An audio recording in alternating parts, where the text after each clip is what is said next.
Day number 20. Today we're going to continue talking about hindrances to prayer. And the one that we're going to talk about today is the sin of idolatry. And an idol is anything that you put before God in your life. Anything. So you have a verse about that, right? Yep. Ezekiel 14:3, the Bible says, "Son of man, these men have set up their idols in their heart and have put a stumbling block of iniquity before their face. Should I be inquired of at all by them?" That's a tongue twister at the end there. We've been having a little problem with laughing our heads off, so we're not going to stop the video because we want to start laughing. But because this is not funny. Idolatry is not funny. Putting things before God. I was going to talk about how I really struggle with this in my life because I think that the quickest way to reveal what your idols are is to ask yourself, what is getting in the way of me praying every day? And for me, it's this desire. One of my idols that I constantly is trying to come before God is my desire to be getting stuff done. I just have to get something done. I just have to get this one more thing done. And putting that before God. One time I heard the principle of spoiling your appetite. When I wake up in the morning, I have a desire to seek God and to be in the Word and to pray. But if we spoil our appetite, our mental appetite with other things, so there's nothing wrong with looking at our phones, but if I pick up my phone and I'm scrolling Facebook before I go to my prayer time and before I knock out those major priorities in my life to seek God, I spoil my appetite. And then by the time a few hours pass, my desire to pray has waned. And so, not that the things that we put before God will always be revealed by what is getting in the way of our prayer life, but I think that it's a really good indicator. So what about you? What gets in the way of you praying? I think probably SportsCenter more than anything.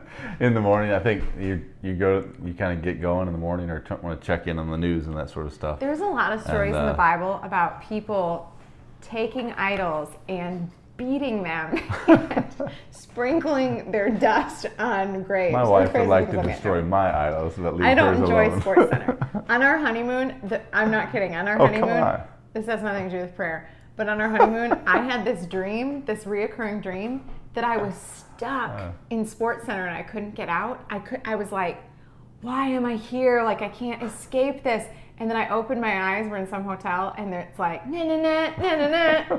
I was like, it's real, I can't get out. No, I'm not subjected to it very often, but that's something that you enjoy, and you're putting your mind there on those things maybe before squander you my go to time prayer. in the morning. Yeah. Sleep can be an idol. Comforts, just not feeling like it. Anyway, so idolatry is obviously a hindrance to prayer because anything that we put before God, that means we're going to put that before our prayer time and before seeking God. So, but just at the time when it's time to pray, just saying, no, get it out of the way. I'm going to focus on praying before I do any of those other things, getting it done. So I always say that what gets scheduled gets done, and then also nobody wants your time at 5:30 in the morning. So what gets scheduled gets done. You said that really fast. Which isn't really true for us anymore, but no, everybody, all the little people want my time. But early in the morning is probably best because there are very few people in the world that would really care to talk to you then. But God is ready to talk to you and to have you talk to Him through prayer, and so those help us get past that additional tip, and this is something that helps with my brain. You're a crazy morning person.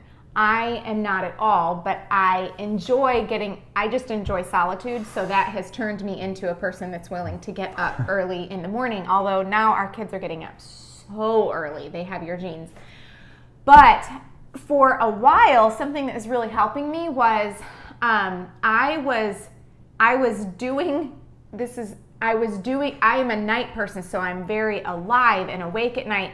And I would go to the gym and get on the treadmill and pray over tomorrow's prayer stuff. Like I was like, I'm getting a jump on tomorrow. So if it's Monday, I'm going to pray over my Tuesday stuff, like my prayer assignments on Monday night, because it's like laying out your clothes for the night before. So I'm just getting a jump on it the day before. And that might seem like cheating or it might seem stupid, but it really helped me because then I would wake up in the morning, and if I didn't wake up at the crack of dawn with my cup of tea in the garage praying, I would think to myself, I'm in victory because I already finished that. I already finished my prayer assignments, and now I can just seek the Lord and not feel bogged down by this burden of, not that it's a burden, but of having to get through this prayer time this morning if I'm short on time. So don't know if that helps you. But anyway, hindrances to prayer is idols. It's not worth it.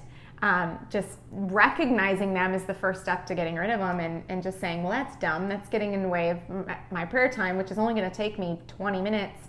So let's just do it. Isn't that an eloquent ending to all of that? Just do it.